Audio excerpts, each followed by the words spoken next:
Bonjour à tous, bienvenue aujourd'hui pour le cours sur la quantité de matière.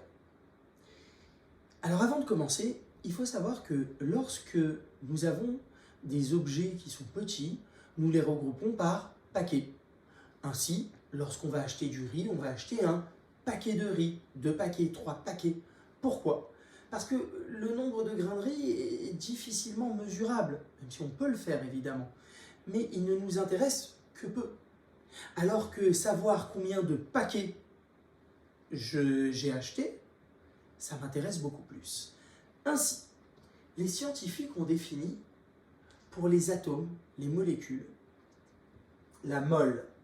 Qu'est-ce que la mole? La mole est un paquet qui va contenir 6,02 fois 10 puissance 23 entités. C'est vraiment beaucoup, c'est énorme. Ce nombre-là est un très grand nombre. Pourtant, lorsque vous prenez par exemple un verre d'eau, il va y avoir plusieurs moles, plusieurs fois ce paquet de 6,022 fois 10 puissance 23 entités. Ici, dans mon exemple, des molécules d'eau. On a défini ce qu'on appelle la constante d'Avogadro, qui est égale, Na, égale à 6,02 fois 10 puissance 23 mol moins 1. Définissons la masse molaire. Alors, qu'est-ce que la masse molaire? Comme son nom l'indique, la masse molaire, c'est la masse d'une mole de cet élément. C'est-à-dire que nous allons prendre cet élément, nous allons faire un paquet, une mole qui contient 6,02 fois 10 puissance 23 éléments, et nous allons mesurer sa masse. Elle constituera la masse molaire. On écrira grand M. Alors, pour la calculer, la masse molaire, c'est la masse d'une entité fois la constante d'Avogadro, le nombre d'éléments contenus dans une mole, avec la masse molaire en grammes mol moins 1, la masse de l'entité en grammes et Na en mol moins 1. Par exemple, la masse d'un atome de carbone pèse 1,99 fois 10 puissance moins 23 grammes. Très léger. Calculons la masse molaire du carbone. Nous allons reprendre la même formule que précédemment, à savoir la masse molaire, c'est la masse de l'entité fois Na. La masse de l'entité ici, c'est 1,99 10 moins 23 fois Na, 6,02 fois 10 puissance 23. Nous obtenons la masse molaire 12 grammes mol moins 1. À savoir que si vous prenez 12 grammes de carbone, il y a à l'intérieur une mole, soit 6,02 fois 10 puissance 23 éléments. Je vous rassure, les masses molaires, nous n'allons pas devoir les calculer à chaque fois. Nous allons pouvoir les trouver dans le tableau de classification périodique. Par exemple, dans ce tableau-là, vous avez le symbole de l'atome au milieu, le nom de l'atome, le numéro atomique, et ici la masse molaire. Pour le carbone, 12,011. Ils ont été beaucoup plus précis que nous pour le calcul de la masse molaire. Et vous l'avez pour n'importe quel atome. À savoir, si je cherche la masse molaire de l'atome d'hydrogène, ça fera environ 1,0. La masse molaire de l'azote, environ 14,0 grammes mol moins 1. Comment fait-on pour un ion? Alors, je vous rappelle qu'un ion, c'est un atome qui a gagné ou perdu des électrons. Étant donné que l'électron a une masse qui est toute petite devant l'atome ou devant la molécule, la masse molaire de l'ion sera égale à la masse molaire de l'atome ou de la molécule correspondante. Par exemple, la masse molaire de l'ion Fe2+, sera la même que la masse molaire de l'atome de fer. Dans le cas d'une molécule, comment fait-on? La masse molaire, c'est la somme, l'addition de toutes les masses molaires atomiques de chaque atome. Je m'explique. Prenons la masse molaire du butane. Butane de formule C4H10. Alors, étant donné qu'il y a 4 atomes de carbone et 10 atomes d'hydrogène, la masse molaire de C4H10, ça va être 4 fois la masse molaire du carbone, parce qu'il y a 4 atomes de carbone, et 10 fois la masse molaire de l'hydrogène, car il y a 10 hydrogènes. Pour la masse molaire du carbone et de l'hydrogène, comme je vous l'ai dit, nous allons regarder dans le tableau de classification périodique. 12 pour le carbone, 1 pour l'hydrogène. Et donc on obtient la masse molaire du butane, 58,0 grammes mol moins 1. Deuxième exemple. La masse molaire du sulfate d'aluminium. Alors j'ai fait exprès de vous choisir une un petit peu plus délicate. Nous avons 2 aluminium et 3 fois, attention, du SO4. La masse molaire de Al2SO4, 3, c'est 2 fois la masse molaire de l'aluminium, plus 3 fois la masse molaire de toute cette parenthèse. Donc la masse molaire de S, plus 4 fois la masse molaire de O, l'oxygène. En cherchant les valeurs dans le tableau de classification périodique, on obtient ce calcul, et donc 342,3 grammes mol moins 1. Maintenant qu'on a défini la masse molaire, parlons de la quantité de matière. La quantité de matière, on la note N minuscule. Elle représente le nombre de moles, le nombre de paquets dans l'échantillon considéré. Étant donné qu'on a la masse molaire, la masse d'une mole, pour trouver la quantité de matière N, il suffit de prendre la masse de l'échantillon et de la diviser par la masse molaire de la molécule, de l'atome correspondante. Avec la quantité de matière en mol, la masse en grammes et la masse molaire en grammes mol moins 1. Petit exercice d'application. On va calculer la quantité de matière contenue dans 0,92 g d'éthanol. On nous donne la formule. Alors il faut savoir que lorsqu'on nous donne la formule, c'est comme si on nous donnait la masse molaire.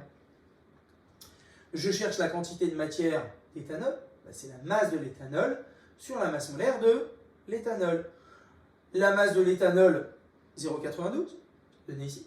Et la masse molaire de l'éthanol, c'est 2 fois la masse molaire du carbone, 2 fois 12, plus 6 fois la masse molaire de l'hydrogène, 6 fois, plus la masse molaire de l'oxygène, 16. Après calcul, ça nous fait 0,020 mol. Cette formule qu'on a utilisée, masse sur masse molaire, est valable quel que soit l'échantillon. Nous allons voir maintenant 2 cas particuliers. Comment trouver autrement la quantité de matière pour un gaz? Pour un gaz, nous allons pouvoir utiliser la formule suivante. N de gaz, la quantité de matière de gaz, c'est égal au volume du gaz divisé par le volume molaire, avec la quantité de matière en mol, le volume du gaz en litres, et le volume molaire dans ces conditions-là, conditions normales de température et de pression, 22,4 litres mol moins 1. Dans d'autres conditions de température et de pression, le volume molaire aura une autre valeur. Exemple. Combien y a-t-il de moles de CO2, donc de dioxyde de carbone, dans 8,5 litres? Donc on cherche la quantité de matière. On va utiliser la formule qu'on a vue juste avant, à savoir N de gaz, c'est le volume de gaz sur le volume molaire. Le volume de gaz, 8,5 litres, le volume molaire, 22,4, ça nous donne 0,38 mol. Nous pouvons aussi trouver le volume de gaz connaissant la quantité de matière. Calculer le volume de 50 mol de dioxygène. V de gaz sera égal à N de gaz, la quantité de matière, fois le volume molaire, la quantité de matière 50. Le volume molaire, toujours 22,4. Et on obtient 1,1 fois 10 puissance 3 litres. Deuxième cas particulier. Lorsque nous avons une solution qui comporte un élément à une certaine concentration. La concentration molaire, c'est le nombre de moles que contient cette solution par litre de solution. C égale, concentration égale N sur V. la quantité de matière divisée par le volume de la solution. Avec N, la quantité de matière en mol, V, le volume en litres, et bien C, la concentration molaire en mol par litre. Par exemple, nous avons un volume de 250 ml, une solution de glucose. Concentration 2 fois 10 puissance moins 2 mol par litre. Calculons la quantité de matière. Alors on a vu que C, la concentration, c'est N sur V. Donc N égale C fois V. La concentration 2 fois 10 moins 2 fois le volume 250. Attention, nous avions dit que nous devions le mettre en litres, comme ce sont des millilitres, fois 10 puissance moins 3. Donc nous pouvons dire qu'il y a 5 fois 10 puissance moins 3 mol de glucose dans cette solution.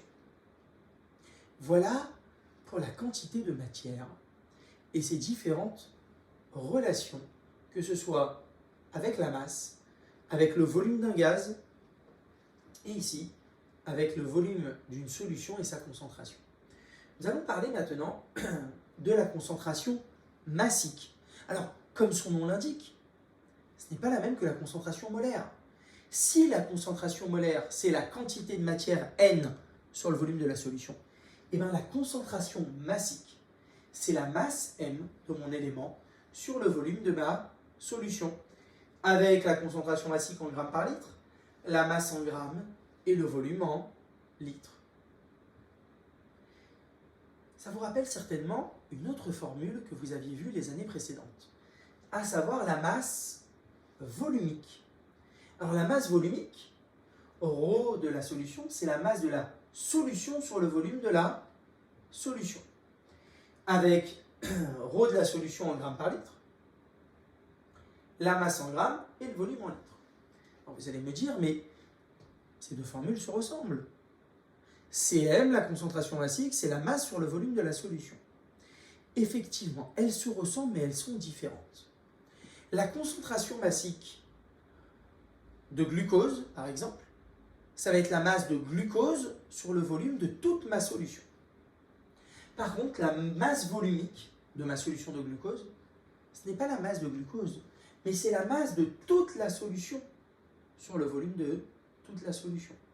Ainsi, les indices, ce qu'on écrit en bas à droite, sont très importants pour ne pas se perdre entre la concentration massique et la masse volumique. Qui parle de masse volumique parle aussi de densité, à savoir que la densité d'une solution, c'est ρ de la solution sur ρ de l'eau, avec la densité sans unité, l'avantage de la densité, ρ de la solution en grammes par litre et ρ de l'eau qui vaut toujours 1000 grammes par litre. J'espère que ce cours vous aura plu.